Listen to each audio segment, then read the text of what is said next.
Okay, and now it's time for the keynote of the day. Owen Zachariasse from Park 2020 and Delta Development Group. He has come all the way from the Netherlands to talk to us today. And for the next hour, a bit more than an hour, we will have the great pleasure to learn about Park 2020 and eco-documented material banks, cradle to cradle. He will also talk about how to create impact and value real estate, a megatrend perspective, and last but not least, Owen will also have a dialogue together with Vikki Johansen here on the stage. Owen Zachariasse is responsible for, for all innovation and sustainability activities within the Delta Development Group, right? That's right, yeah. And over the 12 last years, Delta has deeply embedded cradle-to-cradle and circular economic principles into the heart of its business. In addition to his work at Delta, Zachariasse is a principal partner in Delta offshoot advice agency, Zachariasse Consulting. He is active in a number of local charities programs and serves as a guest lecturer on topics of real estate development, business management, and change management at the Hague University of Applied Science. He also gives keynotes across Europe, Canada, and America, and having notably lectured at Stanford University. Very impressive. He holds a BBA from Adelphi University and a master's degree in strategic management with concentration in real estate finance from Rotterdam School of Management. Please give him a hand. Thank you. It's a pleasure to be here today. Thank you very much for welcoming me. And while we get the presentation all set up, I just want to comment about how impressed I am with actually the scalability of the activities that are taking place here, not only from the private sector, but from the public sector. And I think it's an indication that shows that there's a really successful handshake taking place between those two worlds. And it's really interesting to always take a look at the end result, right? We always like looking at Michelangelo's David or the Sistine Chapel, but the planning and the process and the steps that go into actually mastering your craft and making that happen is a ton of work. So behind all of these presentations that you see from all of the architects and the EPDs is a massive amount of work, and I can only imagine the time and the attention that's been put into making that happen. So that's extremely commendable. I'm going to see if I can navigate Norwegian here for a minute. And I think it's right here. Here we go.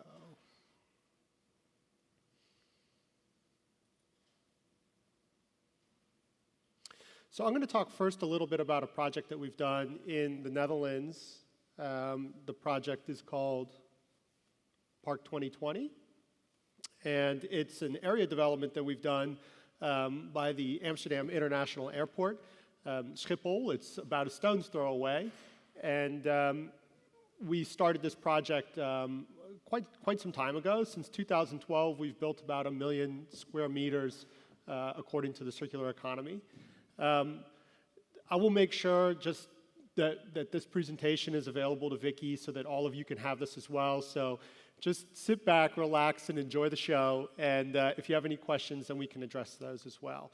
So the project in question here is Park 2020. It's 92,000 square meters. It's a mixed-use development, full-service concept. The zoning being so close to the airport does not permit any housing, although we are working with the municipality right now to redefine what short stay is with hotels and seeing if we can actually improve the tenant mix there and provide a little bit more variability in that. The Park 2020 is the world's first full-service cradle-to-cradle office park. So while there have been a number of individual structures, really some of the unique characteristics is in the infrastructure here, and that all these buildings are actually connected together around centralized systems. And I'll show you some of the capabilities and benefits from that. Again, a little bit more on the developer side and with the finance. So I'll be talking to you a little bit about how to make the money work as well behind this. And so the circular economy is really a hot topic, and we'll talk a little bit more about that in megatrends in the next talk. But cradle to cradle is a fantastic tool that can already generate circular solutions. We like to think of it almost as the Intel inside. So there's a lot of considerations, not just in terms of certification for materials, but actually how we're designing buildings for deconstruction, how we're actually celebrating local biodiversity and things that can, biosphere, technosphere, this is all built into the program. So to show you a little bit about the project and what we're talking about, we are not necessarily talking about kind of hippie structures. So these are high quality assets that are recognizable to the clientele that we serve, and we have it's Class A office space, and I just want to show that this is absolutely possible in all quality levels of the project. And we even have a farm on site that serves farm-to-table food for our local restaurant. It creates a lot of jobs for people with distance to the labor market. Also, we have a lot of services that take place at the park. So one of the first things that I like to talk about is kind of flipping the script on how we talk about sustainability. And first and foremost, a lot of people will talk about your triple bottom line, but if we're actually in a race to the bottom, and that's the only people we want thinking about like this in our firm are the financial controllers and the accountants, right? I mean, we don't want them going up and to the right, we want them going down and to the right. So, but for the executives and the commercial people, we want profitability to go up. So we want to talk about Triple-Top-Lind. And actually, this is really our framework of how we construct projects now. And we call the framework from values to value. And in looking at this, you can see it says values, principles, vision, goals, strategies, tactics, square meters, and value. This is typically where we see most of the activity and where we start. It's a bottom-up approach. It typically looks at things like what square meters can the market handle, how can we maximize the effectiveness of those square meters by upping density. These are discussions that we have with the municipality quite frequently. And then those tactics, the tactic to realize that profitable square meter then is to build as much as we can for as cheap as possible and inflate the margin as much as we can. That's a typical developer's mindset. And then from there, the objective is to control costs tightly, spread the risks, reduce the risks, and if you've done well, at the end you've achieved your goal, which is typically money maximization in the private sector for most developers. And then you've delivered what the market needs in a way that allows you to maximize those returns. But I would say really that our key differentiator in our approach is that it's this top-down, and it's this time that we take in the space that we create to pause and think about what our values are. As a real estate developer, our job is to create tomorrow's world. That's not a task to be taken lightly. So what are our values as an organization? What is our responsibility not only to our stakeholders from a money perspective, but to the communities in which we operate and to the ecosystems which we are going to impact for generations to come? So the values for us are really kind of our behaviors. From those values, and we can establish a set of rules to the game. Those are the principles. And then from there, we can set the project vision based on values and principles. And then you can just go right down the line, and you can go from your goals, strategies, tactics, square meters. At the end, the objective is not to maximize money only, but it's about broad-based value creation. So what we're supposed to do is to put the right product in the market at the right price. That's an entrepreneur's job. And if we do so effectively, then we can also increase the size of the pie to create value for our communities as well. And of course, down at the bottom, this is when you need to get really kind of smart in terms of the acronym there. But the key differentiator here is that our industry is so technical. We have engineers, we have architects, we have general contractors. Everyone wants to jump in right at the middle and say, well, how do I do it? And my first question is, well, what do you want to do? What does success look like for you?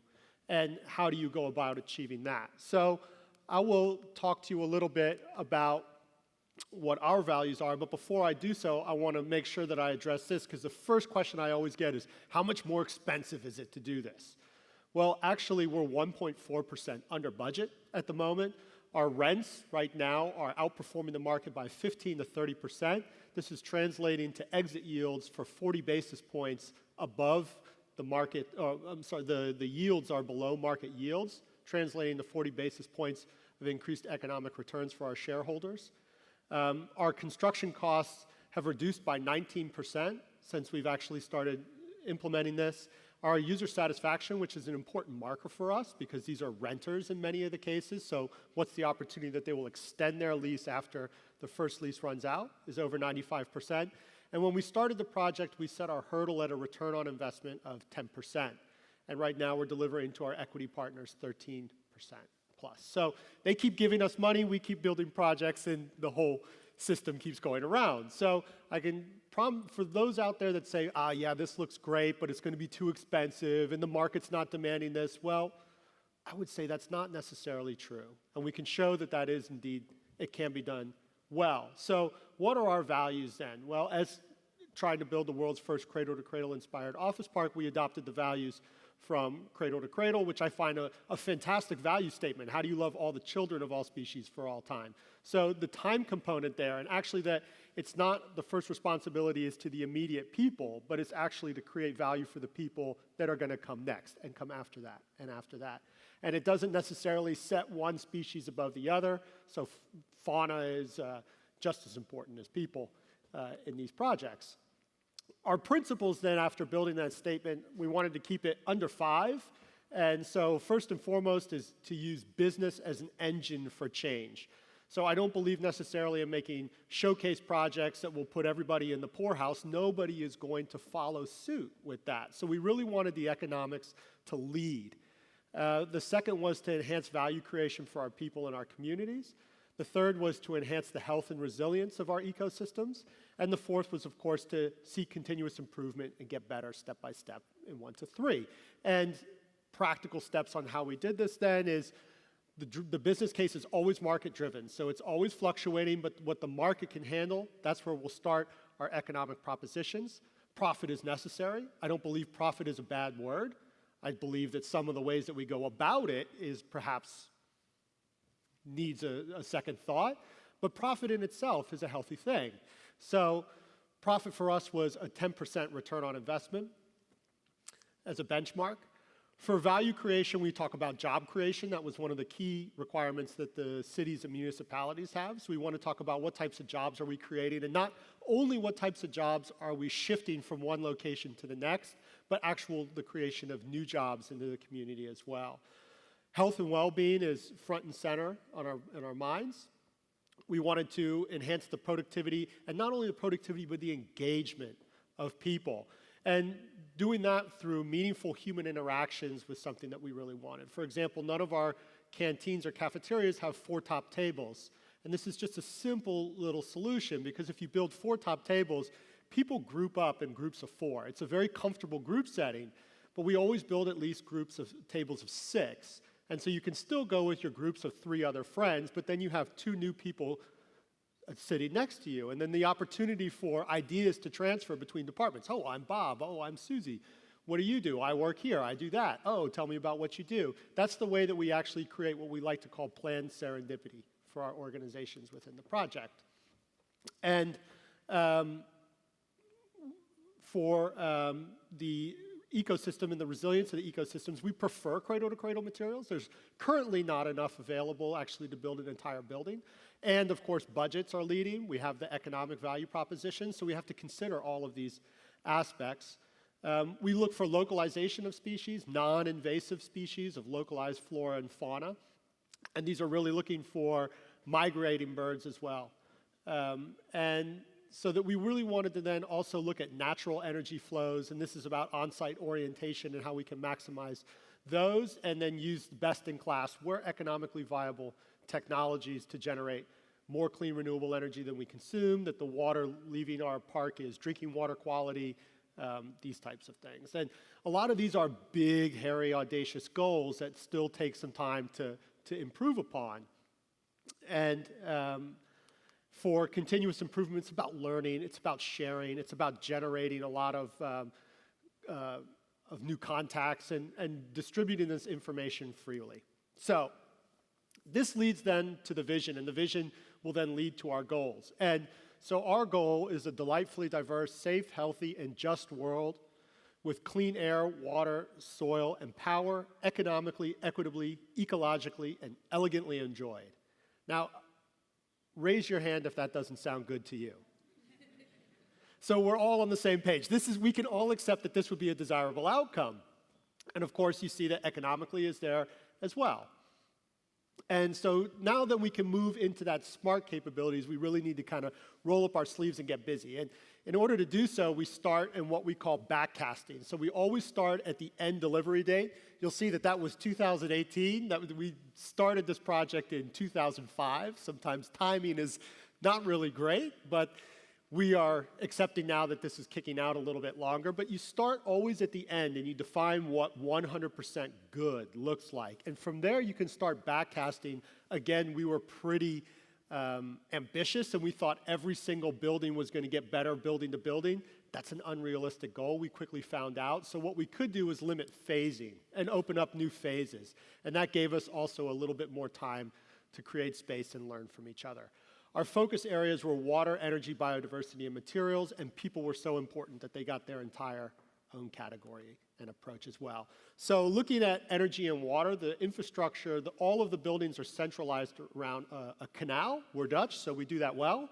So the water feature, and in the center here, let me see if I can find the pointer. So in the center around this green open square right here, we centralized a hot and cold storage system. So all the buildings are centrally linked to that one hot and cold storage system instead of each building creating its own.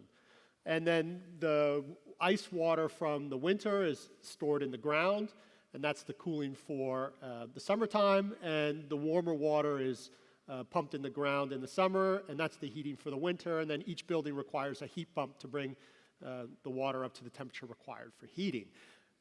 And so we use core-activated heating and cooling, storing the heat and cold in the thermal mass of the concrete and the steel, and it's radiant. So that requires then the technical systems need to bump your temperature up about 2, 3, 4 degrees on any given basis because those systems are quite slow reacting. From the water down at the bottom, all the buildings are connected to a central heliophyte filtration system where we basically model cattails, reeds, and grasses on the banks of riverbeds, which not only hold the soil back from erosion into the waterways, but they also are acting as natural filtration as before the contaminants get into the waterways. So all the buildings there, we turn gray water, filter it out, it's held in the water retention pond. From there, it goes back into the buildings, back into the filtration system, and around and around and around it goes. At the very end of the park, when we're completed, we have room for an anaerobic digestive system, which then uses bacteria to break down the black water into gray water, and at that point, our water system is 100% closed. So I'm going to show you how we actually got this done, because great in plans, but then all of a sudden it cost us 5.6 million euros to build, and we didn't have a tenant yet. And our investor was going, "Are you crazy? You're going to build a centralized system for the entire park, and you don't even have your first tenant yet. Well, how are we going to do that?" Yeah, you got a point there. How do we solve this? So actually, what we started doing was when we modeled that our warmte-koude opslag, or the WKO, or hot and cold storage, by centralizing that and only needing heat pumps in the buildings, it reduced the requirement of our technical rooms by 3%. That doesn't mean that our buildings are 3% smaller. That actually means that the gross to net is 3% better. So we're earning 3% more on all of the real estate that we're building. That's the key driver. So here's our input information. Our rents are about 220 euros a square meter, and I take an average cap rate of about 7, which is actually still quite high, but I would rather err on the side of caution than put it too low. So what's the value of that 3%? If I take 92,000 square meters of the total built space and try and find that, there's the space that we're looking at. If I take that at a cap rate of 7% over 220 euros per square meter, the value of that real estate is a little bit north of 8.5 million euros. I, of course, then knock out the initial investment of 5.6 million euros. And then, of course, that is the total value creation of the real estate, but that's only at the end, right? So then I have to discount that back. I take that to 15 years, which is the anticipated now completion time, because 2018 is long gone. I take it at a discount rate of about 4.2%, which is a historic bond rate in the Netherlands government bonds. and that gives me a profit of 1.6 million euros. So we showed our equity investors that centralizing that and making your investment of 5.6 million euros created an increased value proposition of 1.6 million euros. Done, agreed, the system stands. In terms of our biodiversity, this is a little bit of what Park 2020 looks like. We had this fantastic plan by these American landscape architects, and they created this program that won the award for American Association of Landscape Architects or something in the United States. And we got that award. We said, thank you very much. We took the plans and we balled them up and we threw them in the trash can. And the reason that we did that actually was because we came across an organization, a nonprofit. It was called the Vlinderstichting, or the Butterfly Association. It's Holland, so even the butterflies have their own lobbying agency in The Hague. But so the Vlinderstichting actually showed us that there were 3 critically endangered species of butterfly local to the Haarlemmermeer. So we revamped the entire landscaping program to be breeding grounds and food sources for these 3 critically endangered species of butterfly. And that cost us €0 more. It was just, I will add that plant instead of that plant. But what we've done is being able to now engage the local community, because it turns out that elementary schools are now bringing their kids over to Park 2020 to study these butterflies. And I use the word study liberally. It's usually a coloring book with they're blue and here's an orange wing and things like that. But it's wonderful to have these little kids running around this office park, and it creates a really dynamic community. So our choice of materialization then was really based around the cradle-to-cradle certification standards, and why we liked this so much was we found it a very robust methodology. It's also very rigorous. It looks down to a parts per million of toxicity into materials, and that for us was a key consideration. I was blown away in the beginning when we started asking our general contractors the very simple question of what's in our buildings? What are we putting in front of people? Are we creating unintended liabilities? Because in the 70s, asbestos was the wonder product. What is that going on now? How are we ensuring that these buildings are actually made for human consumption? Or occupation, I'm sorry. The second is then what we typically classify as circularity or material reutilization, mining the current stock to build the new stock, and then we take a look at water, energy, and of course social fairness. And that goes all the way down. In Western Europe, our social guidelines for work is very rigorous, but sometimes these products come from all over the world, so it's about going deep into your supply chain to making sure that we're not getting any products that are actually using child labor or any type of erroneous practice that we don't want at the park, that we don't want to support. So this is just a snippet.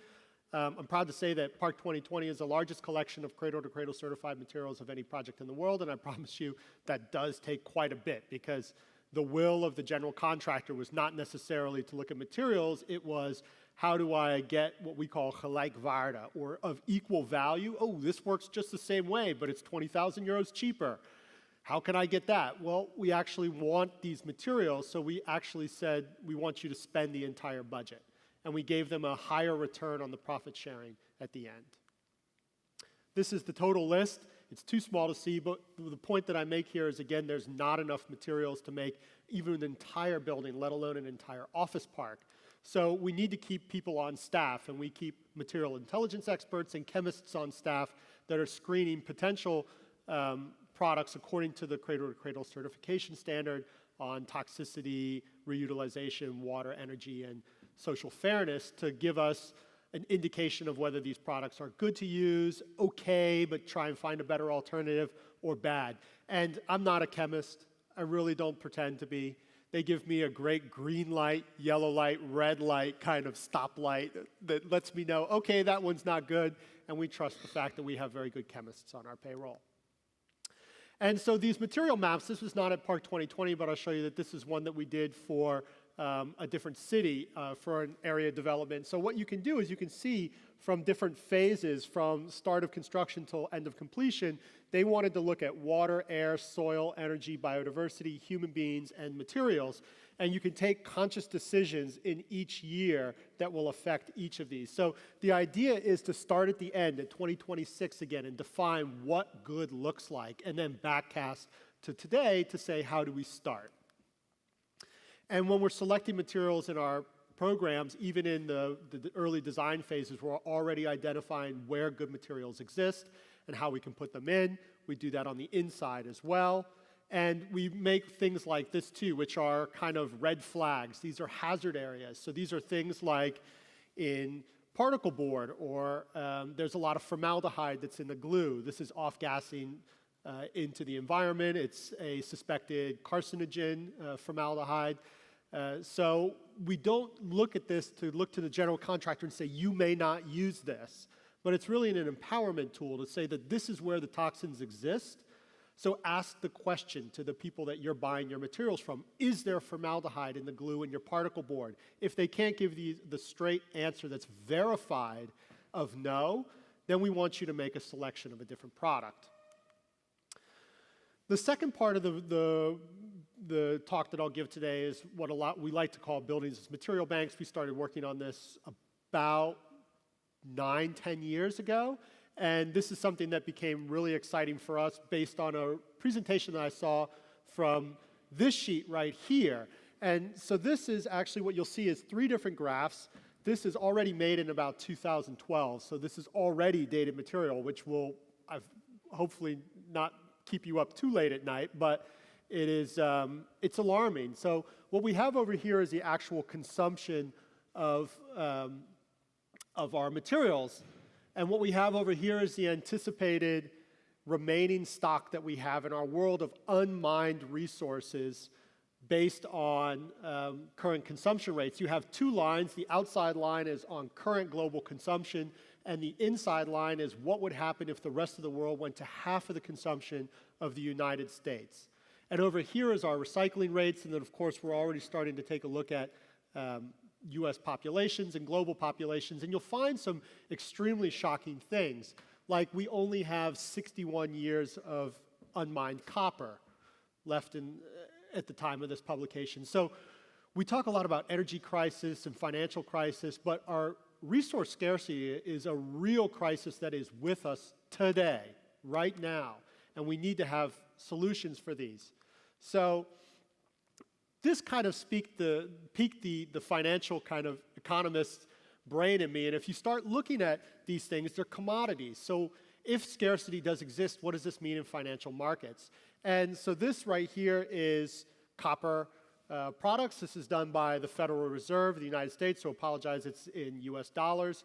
But what you can see is actually the trend. You see down in the gray area here is crisis times. So you see prices dip significantly in crisis, but this is for now from 2000 all the way through 2018. You see that the cost of these resources are going one way. And if you take that even back to the earliest set of information for copper from the Federal Reserve before 1970, what's alarming is actually how stable and flat the price is. And then around 2005, 2006, you see this jump. And we've not yet come back under those levels. So is copper alone? It's always the one that everyone steals off the construction site. So did I choose the low-hanging fruit? Well, let's take a look. Here is cold-rolled steel, also a key input for our construction community. You'll see the same thing happen. Here is the historic cold-rolled steel. Here is construction sand and gravel for concrete. Here is the historic. So these resources are really trending in the same way. So why are we actually paying demolition companies X hundreds of thousands of euros to knock these buildings down, take away all these great materials, and resell them on the open market? Where's my cut? Where's your cut? So this is when we wanted to start taking about, can we look at our buildings as housing these materials, and then we can actually extract them in the future, and instead of having land plus demolition costs, why can't the new starting point be land minus residual value of construction materials? It's an interesting value proposition that opens up a few doors. And this is a project we did for a housing corporation in Eindhoven. They have about 300 million every year in annual activities, and they had about a 20 million euro tax liability coming. And they asked, can we actually do something with this materials banking? Can we see this? We said, well, let's take your 5 largest quantity buildings. They have about 30,000 homes in their portfolio, and this 5 clusters of homes made up the highest quantity. We then asked them from their purchasing department, what was the kilograms of all these things like wood, stone, glass, concrete, aluminum. And then we worked together with our demolition company to say, what is the value of this on the open market? In real terms, what could you get in terms of contracts? The net result, they had 46 million euros of value that they never knew existed in their entire portfolio. So my next question is, well, how well are you doing in recovering that? So maybe we need to think your entire construction process. This is value destruction right here. So flexibility and agility and materials intelligence, these are the things that we started inputting into them and how they could extract that. This is Park 2020. All of the buildings in the BIM are designed for deconstruction. We're starting to already identify what are biological nutrients and technical nutrients already in the pre-design. And you can see this in terms of volumes in tons. The buildings are being designed. They can be better, but this is where we were at that time. Linking those then, of course, to the BIM model to show this is where that product is, this is how it goes together, this is how it comes apart, and then linking that also to the cycles because your core and shell have a different use period than the technical systems. This is just about the end. And then rethink the use of the building in terms of your cascade. So, of course, the best use of that building in a commercial real estate objective is to reuse it as a commercial building, release it. But if the commercial space falls apart, how quickly can we adapt? How flexible and agile are those buildings? And you can actually then see that the difference between release and reuse, that is the cost that is injected into actually transforming the building. The good thing is that this is where we're at right now. We're already below zero, so there's nowhere to go but up. And this is the actual result that we did with a logistics building that we did at Fokker, right at the airport, showing that the building costs, this is the begroting, the bill of materials in the first use of the project. These are all the construction costs to go into that. These are the second use of those materials, and the thing was, what if we deconstructed this logistics hall, moved it 50 kilometers down the road, and rebuilt the thing? How much would it cost to rebuild the same thing? Well, it would actually cost us a reduction of 30% to build the exact same building, or a reduction of just under 2.5 million euros. So there are economic value propositions to be made here. And my last one is then you wanted to talk about leasing of materials. One of the things that we did was not necessarily buying expensive elevators anymore, but actually leasing vertical transport. So we did this with Mitsubishi, and they are much more expensive because the quality of their motors is much higher. So this is elevator B. We can say it's a competitor. We all know it's Kona. So it's Kona versus Mitsubishi here. And here I'm incentivized to go for the lowest cost because I'm only looking at the first cost. However, the higher cost for the investor is that after X years, they need to refurbish the entire engine, which is a huge spike. The lower cost for the investor in Mitsubishi, saying that our motors are so good that we can actually take a lot of parts out and reuse them, so we will buy back those components from you. The rise in the run of annual maintenance costs is higher for Kona than it is for Mitsubishi. So these are the cost perspectives, the value propositions for the tenant. And once we could identify how the whole picture was sketched out like this, the next thing that we ended up doing was saying, okay, why can't we take your future value and bring it up front so that I'm incentivized to buy that? So instead, what we ended up doing was just simply taking the front costs and spreading them over the maintenance costs to a point where it was still lower, and saying, well, if you guarantee that that's the residual value, bring that up to the front end by reducing the front end cost. And that was how we ended up getting the vertical transport. It sounds pretty easy. It was about 9 months of talks with lawyers, which is not easy, but at the end it ended up working well. So these are our final summary points. I won't explain them to you now. You all will get the presentation, so read them at your end, because I want to do the next one. And I try to always end with a kind of inspiring quote or something like that, but instead I wanted to try something different. I wanted to share with you 5 books that I'm reading right now or just finished reading, and these are things that are really being inspiring to me. So I can highly recommend these books for you. The first is Principles, talking very much about how do you set your principles in life and in business, by Ray Dalio, who he used this and he talks about how he grew the world's largest hedge fund Bridgewater Capital. Creativity Inc. I'm a sucker for Pixar movies. Even at 38 years old, I still love them. And this is a great book by Ed Catmull about how to build a creative company, because we do have creatives in there, and I would advise every finance person and every engineer to read up more about the creative sides. And on the converse, all the architects take a finance class. The last is the classic How to Win Friends and Influence People, which in 1935 is still great today. I put it on my headset whenever I have to have a difficult conversation with people because it helps me to be a little bit kinder, gentler, and softer in those conversations. And the last two are ones that I'm also reading right now. Originals is a fantastic book about how disruptive thinkers are not these special people that we all think they are. We put Steve Jobs and Michelangelo and all these people on a pedestal, but the reality is they're just like us. They're just like you. So you can also be original thinkers, and many of you already are original thinkers, and you can actually, this is a book that can show you how to put that in. And the last one is Give and Take, where being a taker does not necessarily pay off. Actually, the highest performing people in all categories are givers. They're also the worst performers. So there's something called the doormat syndrome, and this book has a very good way of describing how to overcome the doormat syndrome and actually create more value for yourself and for others by being a giver. So, thank you very much.